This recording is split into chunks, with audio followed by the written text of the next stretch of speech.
Good evening, TA students. It's Michelle Christie. I'm the Program Manager for Vocational Education and Training. And tonight we have a Study Period 2 online tutorial. I'm going to be looking at training delivery and what you might be working through. So I will be conducting a little bit of a presentation to start with, and you can ask questions throughout the session if you like, either by using the chat function in the GoToMeeting panel. After my presentation is finished, I'll open the floor and you can ask me any questions you like about Study Period 2, whether it be the learning content, it might be about the assessments, you might be trying to organise your training sessions, or you might just want to know about being a trainer in general. So you can ask me anything really. Alright, so hopefully you can see my slides. If you can just let me know you can, that would be great.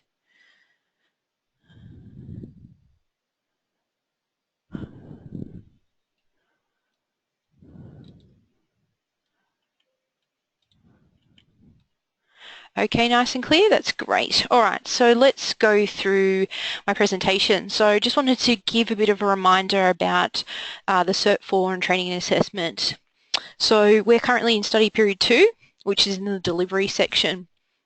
So we're looking at plan, organise and facilitate learning in the workplace, and also plan, organise and deliver group-based training. Once we finish Study Period 2, we do have Study Period 3, which is about planning, assessments and instructional design, and also validating those learning or assessment materials. And we have Study Period 4, which is about assessing competency.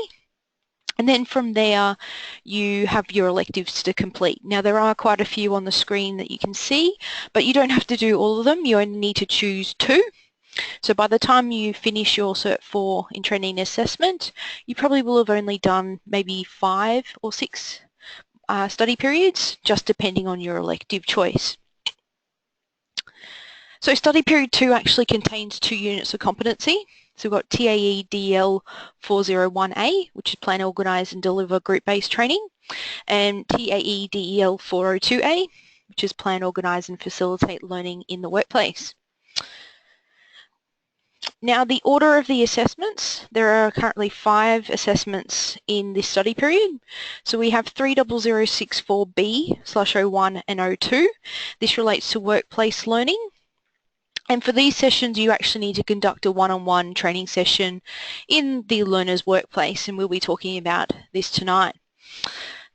The other assessments, we've got 30065/01, 2 and 3. These relate to group-based training and conducting training sessions to a group of people, 3 or more, and you must train adults. And we need people who are, of legal working age, because that's what vocational education is about. We don't teach children, so you need to make sure that in your assessments you're actually training adults. So I thought I'd focus a little bit tonight on plan, organise and facilitate learning in the workplace and what that can mean, because workplaces are going to vary. Everyone has a different workplace.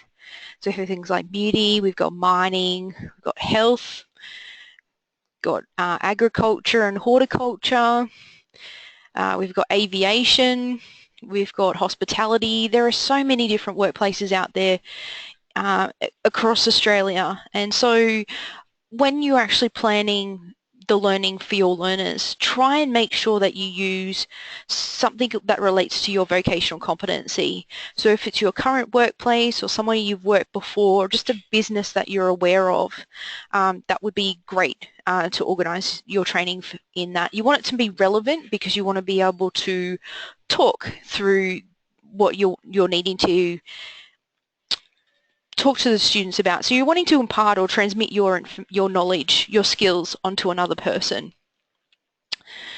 Okay, so a big part of the assessment for 30064B01 and 02 is to actually create an individualised learning program plan.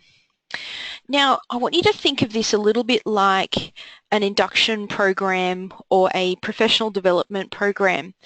These are programs that are put together, they occur over a period of time. So we would avoid if we're thinking about somebody's induction program, we wouldn't just say, okay, they need to know these 3 things on their first day and then happy days, let them go off and try and thrive. It's kind of setting people up for failure. So what we want to do is include a lot of different activities or learning opportunities for your learner so that by the time they finish their probation or by the time they finish this professional development plan, any gaps in knowledge and skills has been addressed that you're trying to address. So when you're putting your plan together, think of something that's going to occur over a period of time. It might be 2 months, it could be 3, it could be 6 months. You might be really ambitious and say it's a 12-month program, but think about different activities that a learner will need to do. Firstly, you need to consider their role and their responsibilities in the workplace. So if you think about your job role, you probably have to do a multitude of things on any given day, any given week, any given month. So that's what we need to be including into this individualised learning program plan. We're going to be including different tasks, different roles, different responsibilities, so that there's like a multifaceted experience for the learner. You need to think about or at least identify some of the specific tasks that a learner needs to know. Great place to look for this information is in a job description. Do they need to know about, serving a customer, or using the till, or applying makeup, infection control? Do they need to know any number of things?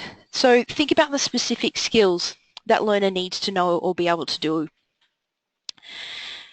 And my tip to you, consider what tasks need to be learnt first, and then think about how you can stagger that learning so that the knowledge and skills are being learnt incrementally. And what I mean by that is you're building over time. So you're starting at a lower level and then you keep increasing until the learner has mastered what needs to occur or what needs to be learnt, whether that be knowledge and skills. Okay, your individualised learning program plan should include a mixture of both supervised and unsupervised learning opportunities. So if you think about a professional development program or an induction program, there's not just a one-off training session or a multitude of different training sessions that are one-on-one. It's going to be a lot of different activities. One day you might have a training session one-on-one with a colleague. Another day you might have a coaching conversation with a supervisor. Another day you might have to sit in the meeting room because there's a group-based training session occurring. There's going to be other times where you're going to have unsupervised practice and you're going to allow that learner to do what they need to practice in order for them to master their own skills. So make sure you're including a mixture of learning opportunities, and that will make it interesting for the learner. They'll really enrich that experience for them. So when you're putting together your individualised learning program plan, my tip to you, don't just focus on including just one-on-one training sessions throughout your entire individual plan. Think about the different phases. What are some different opportunities that you can include for the learner? It's going to be fun.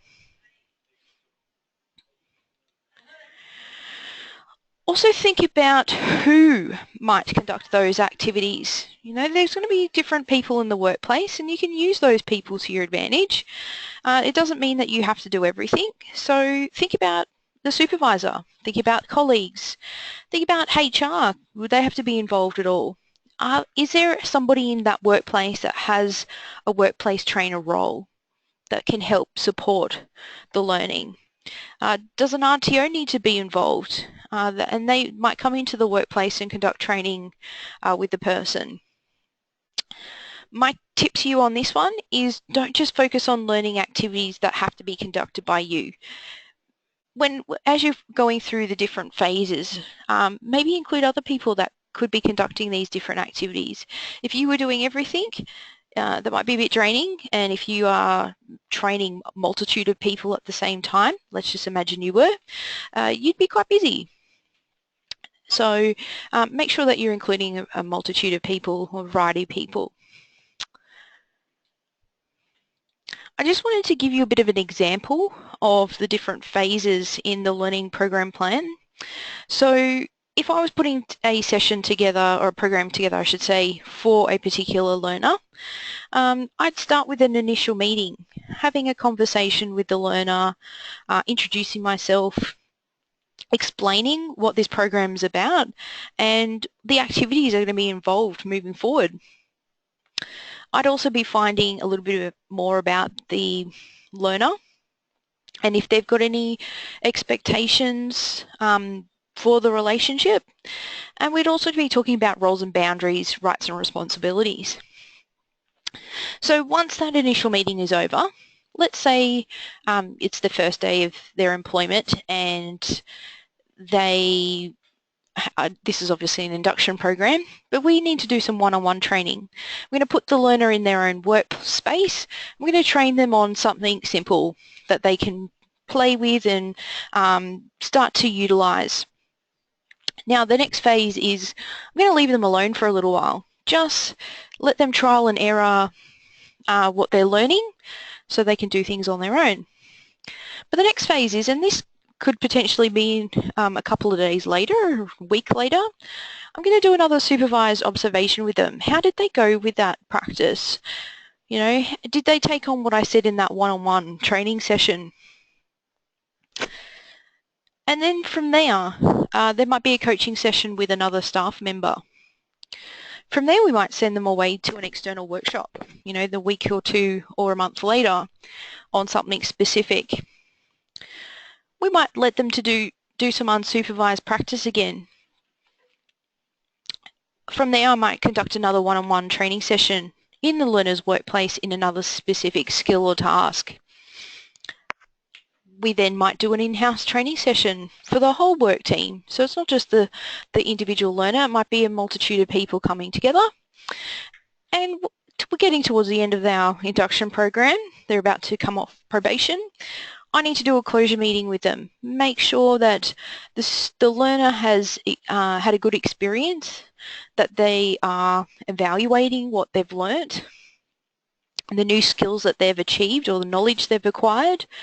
And as a trainer, I'd probably be asking questions like, is there anything I could have done differently? How do I improve?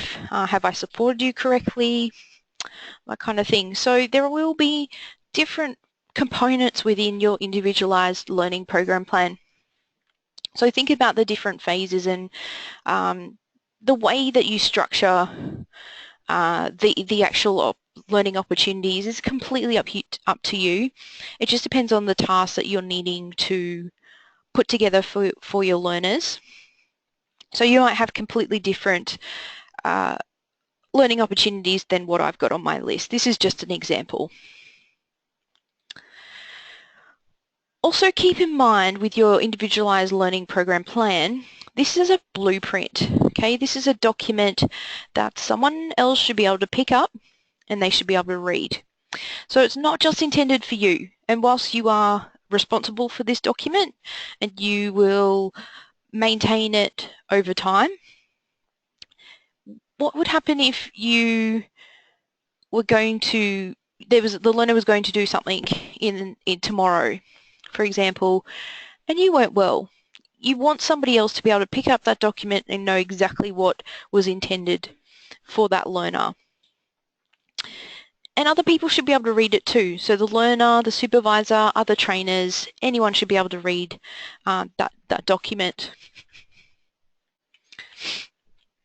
Now, as each phase of the learning program plan is completed, so for example, they've gone to that external activity or they've done a coaching session or they've had that supervised practice, the learner and the facilitator should have a review meeting where the facilitator should review and discuss that learning with the learner. As a facilitator, you're actually responsible for managing or monitoring the learner's progress. So you want to make sure that what's just happened has stuck in their brain or they've been able to conquer or acquire those new skills and tasks. So you'd be having a quick conversation. It might not be too in-depth, but you'd be signing off to say that phase is done and now we're moving on to a new phase. And this is good because you can also see that the learner is actually growing throughout this process as well. Okay, so part of your assessment for 30064B01 and 02 is that you actually need to conduct a one-on-one training session with an individual learner in their own workplace.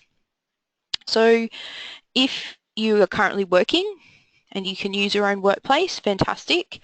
Go and speak to a colleague and say, hey, I need to do a 20-minute training session with you on a task. It might be something that they already know, and you might ask them to, can you play a little bit dumb for me or that kind of thing, or they might genuinely not know how to do something, so you can authentically show them this new skill. If you're currently not working, you will probably need to be a little bit more creative and think about what workplace, who can you train. And with these training sessions, make it practical. You want to be able to demonstrate a new skill and then allow the learner to practice this new skill. Now, for quite a long time, I was a retail trainer, and I'm sure I've mentioned this many times before. So when I was a retail trainer, I lived a lot in shopping centres, and I would go to different fashion stores and that kind of thing and teach them actual skills. So I might, for example, one day go into a store and speak to my learner and go, today we're going to be looking at visual merchandising.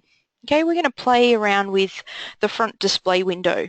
Okay, we're going to change it all around. Or there's a sales area, let's change this around. So I'll actually explain different concepts, and then we will actually do. So I'll go, okay, I'm going to show you how to put this display together using this particular theory and this particular principle.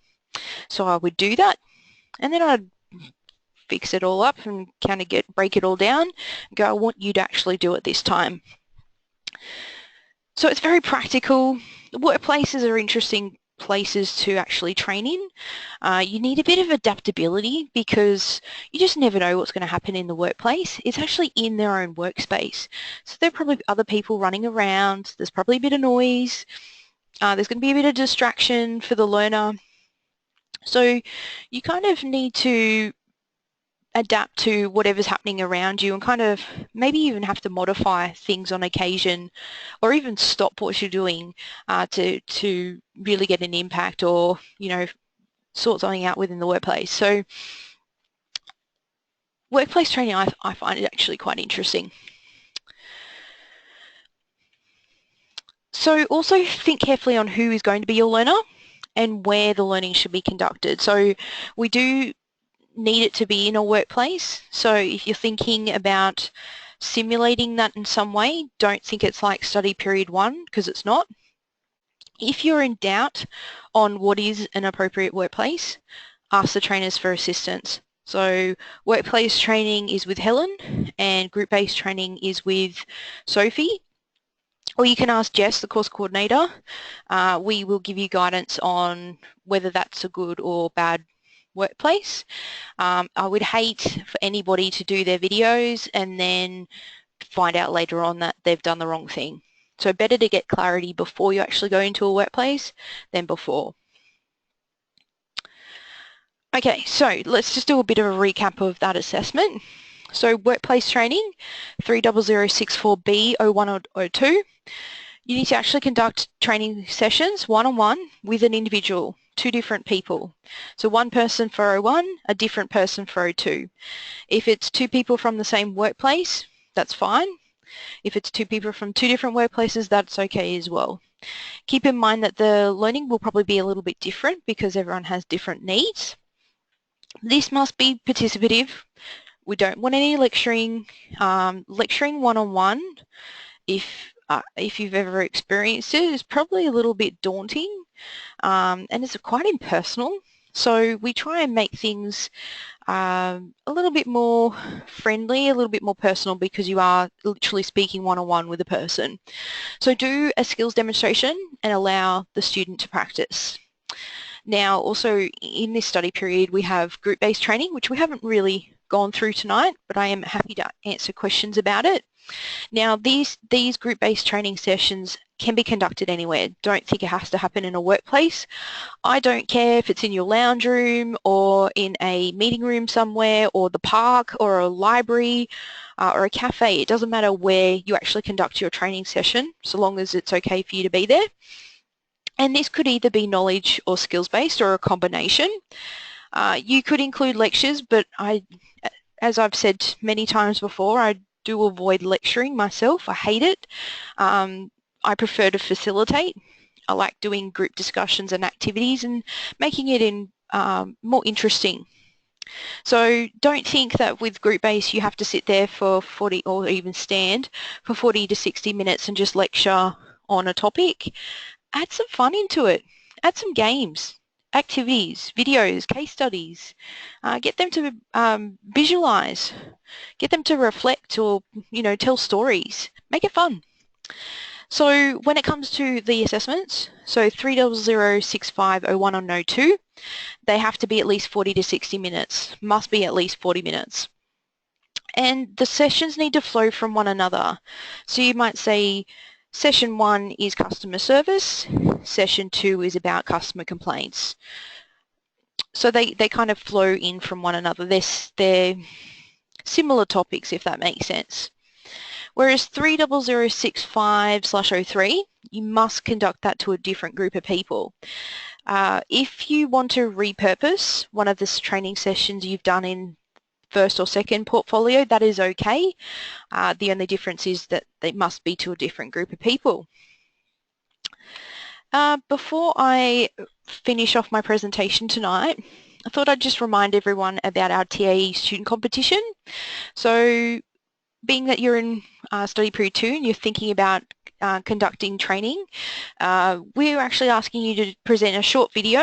2 to 5 minutes is fine, and it could be on any of the following topics. It might be about what inspired you to become a trader, what are the top 5 skills you've learnt in the TA course so far, or what do you hope to achieve after graduation.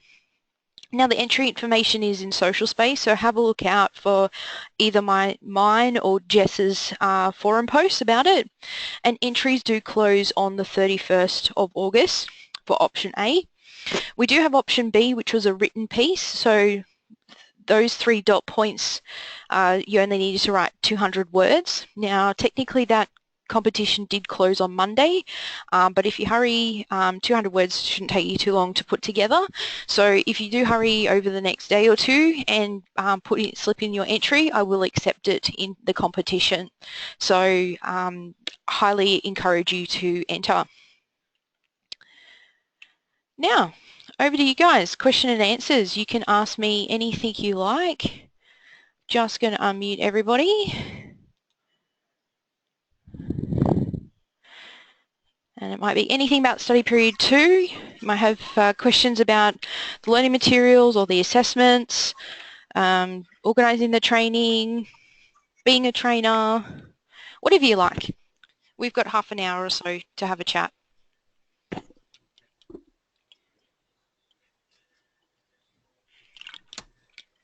I can start. Sure. Hello, how are you, Michelle? I'm good. How are you, Jackie? I'm getting there. Good. Yeah, like I said last week, I'm still on study period 1, so I've started the assignment. I noticed so I'm working on portfolio 1. Yep. Yeah, so the question I wanted to ask, I am on step 2. Yep. It says to list questions that I would ask a client to determine their training needs. Yep. Now, this question is linked to question 1. So what I did, I used Open College. Yep. And then I picked a qualification because I wanted to kind of build on what I have. Yep. So I picked on finance. Okay. So I picked the Diploma of Accounting, I think, Diploma of Accounting or Certificate in accounting Mm-hmm. as a qualification that I was going to assess on how to design and whatnot. Mm-hmm. So my question is, do I focus the list of questions that I would ask to determine the training needs for a course like Diploma in Accounting? I think you're just asking normal questions. So let's say you're the course designer at Open Colleges and I work for the Commonwealth Bank. Okay, so I'm your Mhm. client. Now, what do you Okay. want to know from me in order to develop a program? What kind of questions might you ask me? What qualifications do you have Mm-hmm. So is it me because I'm the already? client representative, or are we more thinking of my target learners? Oh, okay. So I think that's where I'm a bit confused. So are the questions supposed to be focused on the trainees that I'm going to have or the Yeah. client? Well, that's the thing. You've got the client, so you've got someone from that business. So I'm from the Commonwealth Bank. I've got a Mm. large pool of money, and I want to get a training program together for my staff. Okay, so I've come Okay. to you and I've said, right, so I've got say $1 million, and I want Mm. to train 150 staff. Yep. Okay, so what kind of information do you need to ask me? Mm. That's hard. Mm. Give me something that I can start with and then I'll... Okay, well, do you want to know who my learners are? Okay, yes. That's a good place to start. Does it matter like if they're female or male? You could If ask those that. questions are relevant? Yeah, you could say what ratio is male, what ratio is female. Okay. Yeah, And like age? yeah, that's good to know. If you've got Okay. everyone who's like, late teens, early 20s, you're going to be pitching Mm. your course very differently to students who are over 30, for example, or over 40. Okay. Yeah. So age is a good question to ask. Mm. What else might you ask me Uh, about my business and my training needs? maybe what is the main services that they provide? Yeah, that'd be good. So I can say something like, they are all bankers and they deal with these types of services. Mm-hmm. Yeah. So, by a client, I'm writing down some notes so Sure. I don't I can forget. hear you typing. So, okay. It's good that you gave me a question to start with, so at least I could Yeah.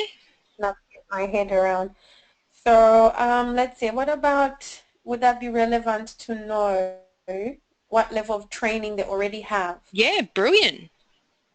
Because if they've all got, say, a diploma in finance, then Mm. well, I might need to go an advanced diploma or I might need to look at postgraduate level finance Hmm. qualifications. So yeah, finding out prior calls is great.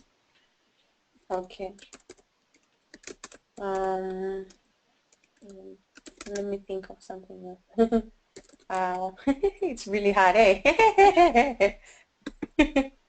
What about competency level, like the communication competencies? Yeah, you could ask about hard skill and soft skill requirements. Mm-hmm. Okay. And communication, how do I put it? Would that fit around this one, hard skills and soft skills Yeah, definitely. requirements? Or what about, hmm, like what mode of training delivery is suitable? Would That would that be, that would be a great question to ask because mm, then I might say, well, wanting to organise a hotel somewhere that everyone can come to, or mm, I've got my training room, or can we come to your training room, or I need it in okay, the workplace. So that kind of information will help inform your learning program and the delivery modes. yep, I might even say okay, something like, well, I prefer, certain months of the year or specific days of the week or even different yep, times during the day.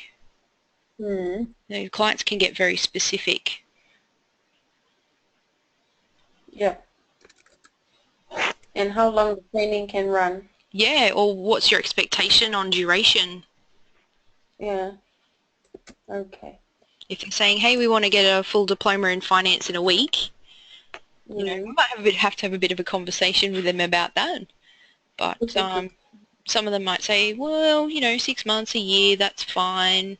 2 years, or every client's a bit different. Mm-hmm. And then another question I just thought of is, would the training be like the way we do first aid? You know, like it's renewable, you know, you have to do it every 2 years, or would it be a one-off training? Or, Well, I suppose you're kind of wanting to more ask what type of training they want first. You know, do they want accredited, non-accredited? okay. There are some units of competency that are renewable, and first aid is one of those specific ones. But Yeah. a lot of other units, it's once you've got it, you are competent in it. Mm. Yep. Okay. Well, I'm halfway. My brains are stuck. I need about 15 questions and I'm only about 7. Well, what else? Okay, I might. What else would you want to know about my? Pardon? What else would you want to know about my business? Um, hmm.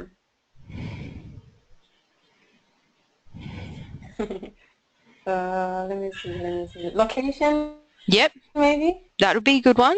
Because then I Like might say I've got a how head many office in Sydney, or I've got offices throughout Australia, or we want training in New Zealand.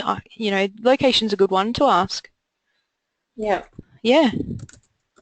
location or sites Yep. are available from the, yeah, okay. Let me think of something else. Like budget? What's their budget Yes, for the perfect. training? Yep. So I can say, yep, I've got $1 million. Let's hire a big fancy That would be hotel great. somewhere and train everyone.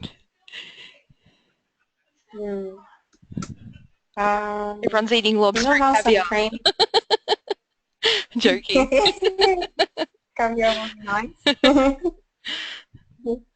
The other thing I thought of would be, you know, like training materials. Yeah.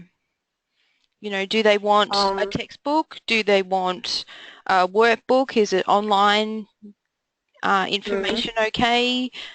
Are they happy with just PowerPoint slides? Yeah, learning materials is great to ask.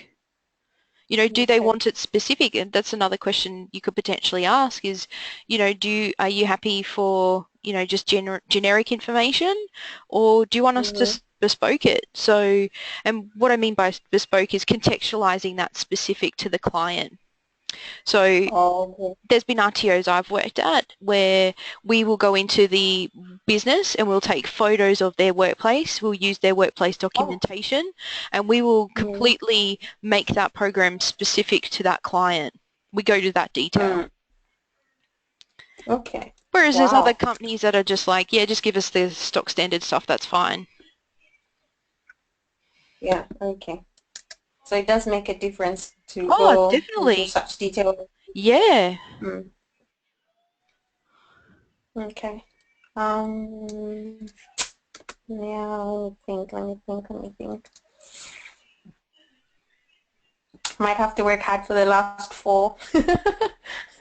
I'll let you go so others can ask Yeah, go questions for as it. well. Marina said that she'd like to ask a question, so... Hi, Michelle. Hi, Hi! Brittany. Hi, Debbie. How is Paris today? Hello, how are Paris, I don't know, but Brittany is cloudy. Ah, Anyway, Michelle, regarding the one-to-one and the group yes. session, it doesn't matter if it doesn't relate to the learning program, does it? From study period 1? Yeah. No, completely different. Okay. Doesn't have to relate at all. Okay, so there's that's one thing. Is it possible, for example, when I do the recording one-to-one to do it based, for example, on a PowerPoint where I get the person to comment on? I'd avoid it if you can, because it's kind of like lecturing to one-on-one. When it comes to like skills-based one-on-one workplace stuff, it's usually like, let's say I'm sitting at my computer and I've got Jess with me, and I'm going to say, right, I'm going to show you how to use open space today. Okay, so this is how you send a student a message. So you click on the student's name and then you click in your message. So I'll actually go through the actual practical components or steps within that task and then get her to actually do the same thing. So for example, I'm interrupting you. Yeah, that's I'm okay. teaching a bank director, and it's going for the last 3 months. Okay. And I thought maybe I can do the recording, because when we do the lessons, it's obviously in the bank, in his office. Yes. And maybe we could, and being at a pretty good level, so he has to do presentations, he has to do PowerPoint presentations. And I thought maybe I get him to talk about it, following certain, I don't know, expressions or vocabulary. Okay. It sounds a little bit. Acceptable. It sounds a little bit more knowledge-based than skills-based. Okay. Oh, then I'm in trouble. But what if you asked him or showed him how to use a PowerPoint and use words within that PowerPoint?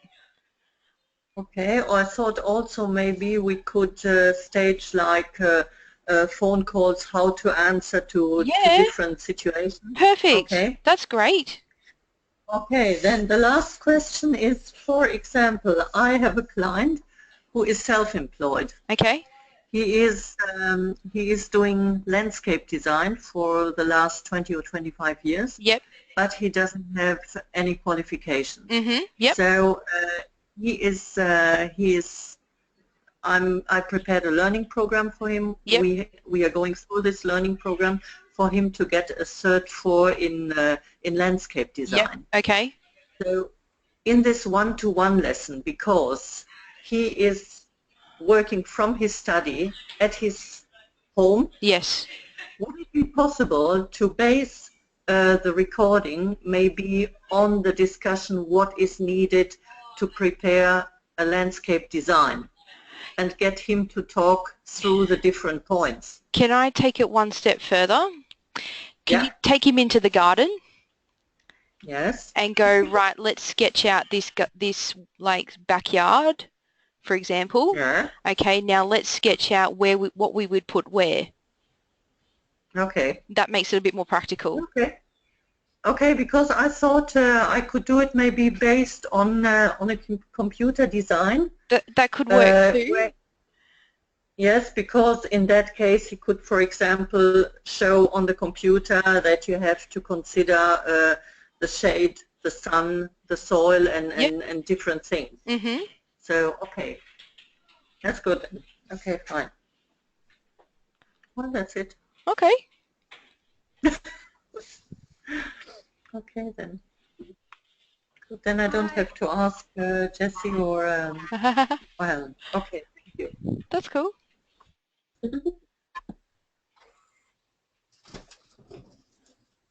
Hi, Michelle, can you hear me? Yes, I can.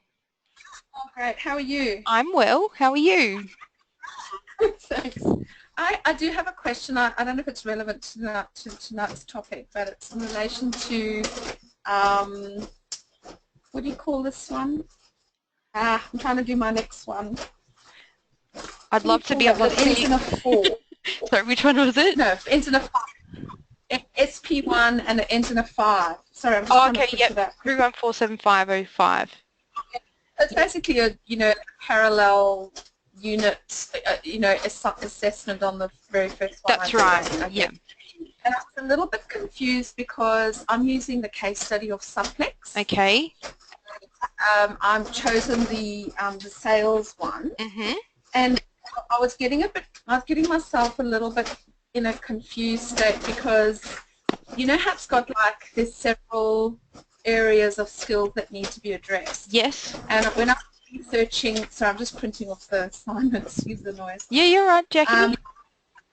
And I was trying to find a qualification that included all of those components. Okay. And it was such a huge, I'm trying to find which one I found, but it was like, oh my gosh, it's such a huge qualification. And then I watched your video that said you can either do a, I'm just trying to find my notes, either you can do a skill, you can do a, and I was like, oh, maybe I'm getting too carried away. Yeah. Because I'm trying to address every component, you know. I think you're thinking also with the first portfolio we stipulated it had to be qualification. Yes, whereas the whole thing. Yeah, whereas we give you flexibility in the third portfolio where you can choose a skill set. It could just be one unit of competency. You could even just do a statement of attainment where you do a couple of units from that qualification. So we give you a bit of flexibility in what you can design. Okay, because what I decided to do, I actually found a really cool one. I was going to address customer needs, but then I found achieve sales results. Now I know it's not, sales isn't really here, but there's marketing, there's product knowledge, and I feel like that makes you a better customer service person if you actually understand about sales and sales terminology. The whole issue with suplexes, you know, they obviously have a, you know, there's a lull in sales. They're a bit unique. Yeah. Yeah. I just thought sales will do a lot of things. It'll make them more, you know, it'll keep the attrition rate, there'll be less turnover staff because they've got money coming in, yada yada. So I started to get excited. I thought, oh, if I could just tackle that one thing, I reckon I can, because that's my background, is sales. And then, yes, I'm just double checking, yes, that sounds like I'm on the right track. Yeah, as long as you're meeting their needs. So as long as you can look at the skill gaps that they've identified and you've got units of competency that relate to those gaps. Sorry, you're breaking up. I think my audio is very intermittent, so I'm missing out a sentence. Carry on. I'm just saying when you're looking at the skill gaps, as long as you've got units of competency that relate to those skill gaps and you're abiding by the training package, then that's okay. So what do you mean? Like, do I still have to match those units of competency with a qualification that would suit it and then just unpack one component? Or what do you mean? But as I said, you don't have to use a qualification.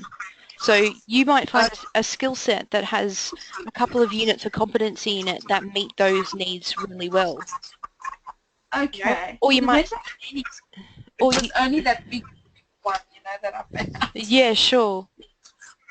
Okay.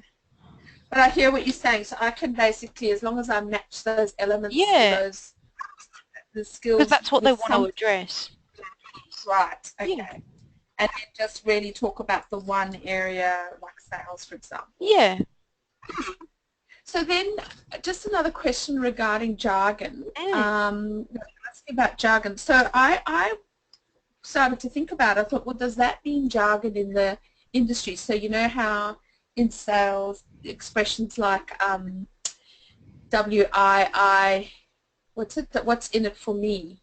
You know, those sort of terms, those what do you call them? Acronyms. Acronyms. Acronyms. Yes, I speak in acronym. You know, it's actually the youth of today speak in acronyms as well. So, is that what they mean by jargon? Or they mean jargon that supplements? It's anything that they may potentially relate to that workplace.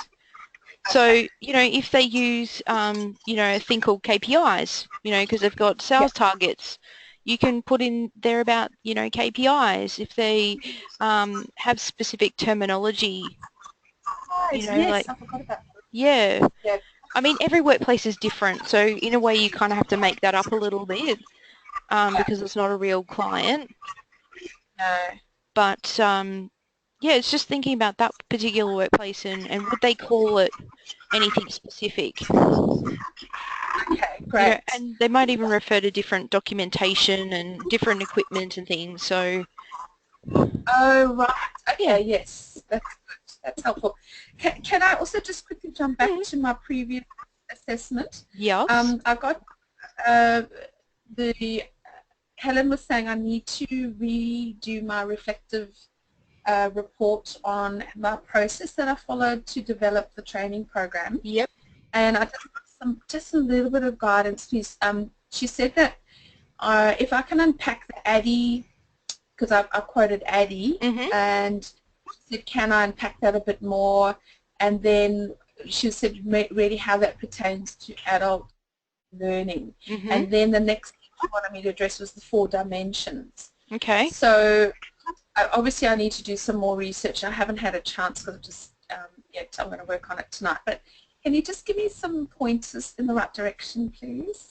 Okay, so Addy and adult learning. Really, you're looking at how did you analyze, how did you design, how did you develop, how did you implement, and how did you evaluate? So things like, did you really think about the learners when you put that program together? You know, did you design the program with adult learning in mind?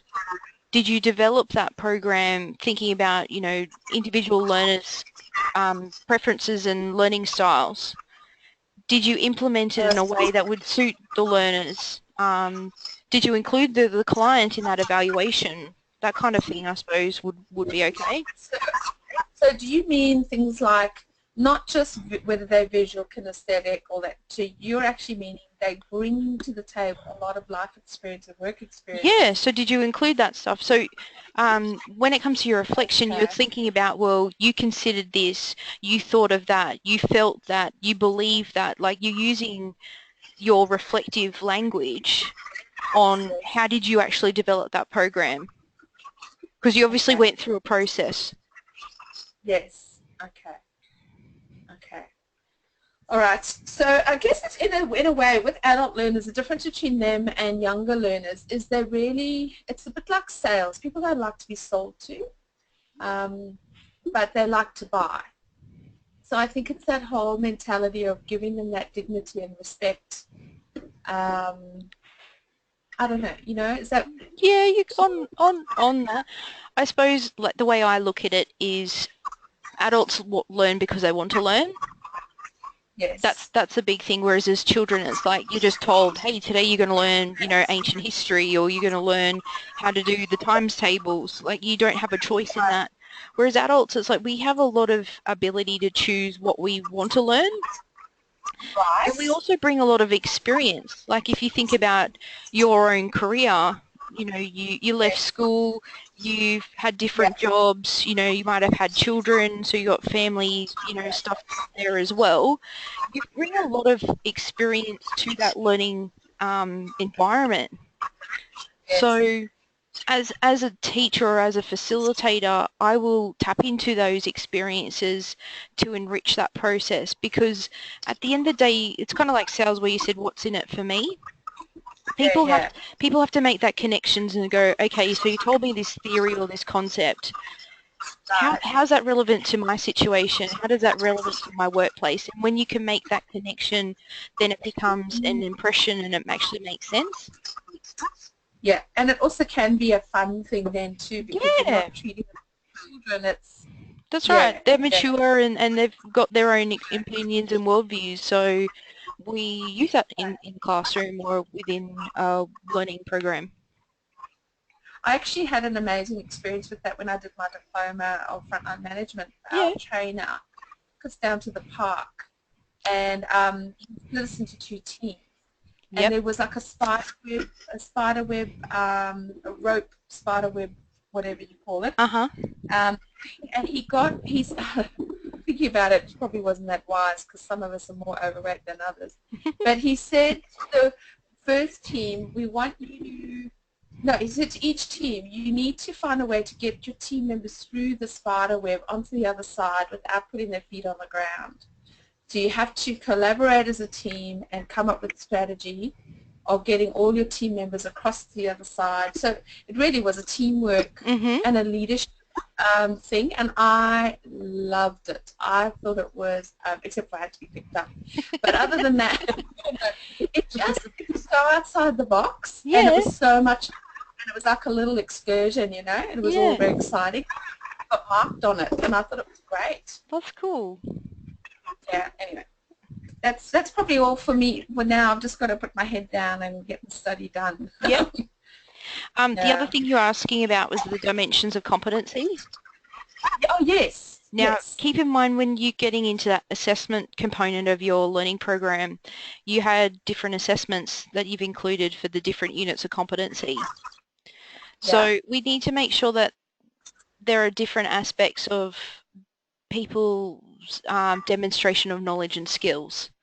So, we want to make sure that knowledge and skills are actually assessed.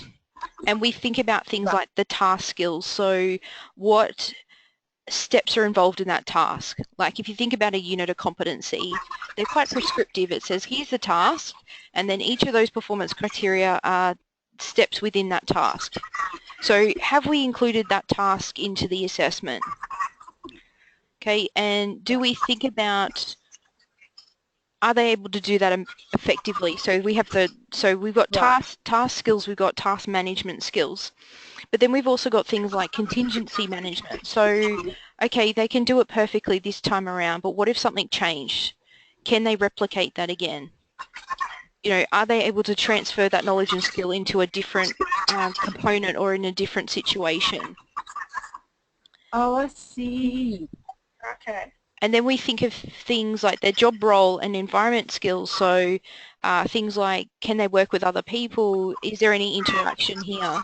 So, for example, at a Cert 2 level, you might have an assessment that relates to having to speak to their manager, whereas at a team leader level, so maybe at a Cert 4 or diploma level, you've got people speaking with their direct reports or the people that they supervise.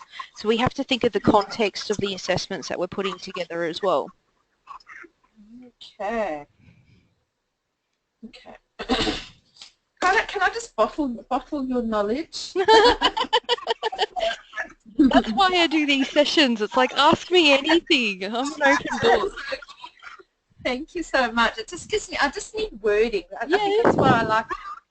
It's the wording I struggle with. Sure. I know what I want to say, but I don't know how to articulate it. And that's part of the learning as well. You know, and once you can articulate it, go and tell somebody else. Yeah, yeah. It sticks in the brain. Yeah, cool. Thank you so much, Michelle. That's okay. Michelle, can I ask you a last question? Of course you can. Okay. We have to choose the elective, I think, elective units. Yes. Okay. By when do we have to do that? I usually suggest to wait until you're in study period 4, because by then you would have done the design, you would have done training, you would have done assessment, you would have done evaluation, and also you'll know how much time you've got left before your course is finishing. So it really depends on whether you wanting to get the course done quickly. You might just repurpose a couple of things or change a couple of things around and get a couple of study periods finalised, or you might go, this is an actual gap and I want to challenge myself and I want to learn something new. So it really depends on your knowledge and skills and where you're at. Okay. And there was, I think you had another tutorial last month on the 28th. That's I have one every week basically. Probably was on the 28th. Okay. Yes, I'm pretty sure because it was my birthday. Ah, okay. So, hang on, let's look at the 28th. Has it been recorded? Because I couldn't find it anywhere and I couldn't attend. Study period 3 last month. Yeah, I have to have a look into that. I may have done it here, actually. It might be on my computer here at work. If not, I'll have a look at home. Leave that one with me and I'll make sure it's uploaded. Okay, if not, there's another one next week. Yes, there is. I'm just trying to think of what it's about. It seems so long ago now. Might have been about designing assessment tools or something. Not sure. I'll find it anyway and I'll get it uploaded. Okay, great. Sometimes it's because I do most of them from home, and by the time I finish the recording, I'll click it so that the recording will convert into a MP4 file, and I'll walk away and do dinner. And then sometimes I forget to go back into my office and then upload it. So sometimes it can take me a couple of days to get it into YouTube. Yeah, so, fine. But I will get it. Okay. Okay. Good then. That was very helpful. Good. Well, if you've got I'm happy to with what we've discussed, so great. I'll be going now. Excellent. Well, if you guys have any other questions in the meantime, feel free to send Jess or one of the trainers a message in OpenSpace. Ask them any questions that you like. As you know, we do tutorials every week for different study periods. So what's next week? We're back into study period 3, and then we start the ball rolling again for, Training Talk Fest, then study period 1, 2 and 3. So yeah, come along. It's always good to have people here and having a chat and, keeping my brain sharp, because, I kind of deal with a lot of, RTO stuff every day, so it's always nice to be able to speak to you all and engage with you. Yeah.